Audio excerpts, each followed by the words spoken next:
মোংলা বন্দর কর্মকাণ্ডে ও লক্ষ্যমাত্রা অর্জনে এক সাফল্যময় বছর করেছে দেশের দ্বিতীয় বৃহত্তম ও ব্যস্ততম এই সমুদ্র বন্দর। সমুদ্র বাণিজ্যের গুরুত্ব বিবেচনায় সক্ষমতা বৃদ্ধি, নতুন ধরনের পণ্য খালাসের সুবিধা ও সেবার দক্ষতা বাড়িয়ে নতুন মাত্রায় গড়ে তোলা হচ্ছে বন্দরটিকে।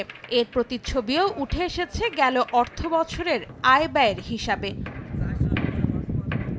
বন্দর কর্তৃপক্ষের তথ্য ২০২৪-২৫ অর্থ বছরে মোংলা বন্দরে জাহাজ ভেড়ার কথা ছিল ৮০০টি। এমন লক্ষ্যমাত্রার বিপরীতে জাহাজ এসেছে ৮৩০টি। এ সময় ২০,০০০ TEUS কন্টেইনার হ্যান্ডেলিং লক্ষ্যমাত্রার বিপরীতে হয়েছে ২১,৪৫৬টি TEUS। পণ্য ওঠানামার লক্ষ্যমাত্রা যেখানে ছিল ৮৮ লাখ মেট্রিক টন, সেখানে হয়েছে ১,০৪,০০,০০০ মেট্রিক টন। কার্গো হ্যান্ডেলিং হয়েছে ১০৪,১২,০০,০০০ মেট্রিক টন এবং এই বন্দর দিয়ে গেল অর্থবছরে রিকন্ডিশন গাড়ি আমদানি হয়েছে ১১,৫৭৯টি। এমন কর্মযজ্ঞে বন্দর থেকে ৩২১ কোটি টাকা লক্ষ্যমাত্রার বিপরীতে রাজস্ব আদায় হয়েছে এর বেশি ৩৪৩ কোটি টাকা।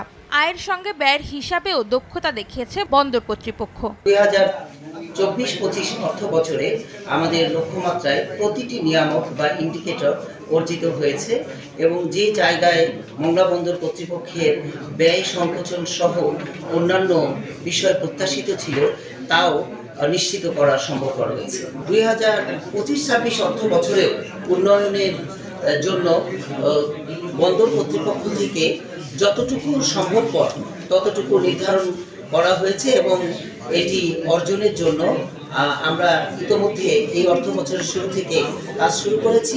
বন্দর কর্তৃপক্ষ জানিয়েছে, বাণিজ্যিক জাহাজের আগমন ও আমদানি রফতানি বাণিজ্যে আরও গতি আনতে অগ্রাধিকার ভিত্তিতে দুটি উন্নয়ন প্রকল্পের কাজ দ্রুত শুরু করতে চান তারা। সময় সংবাদ, মোংলা।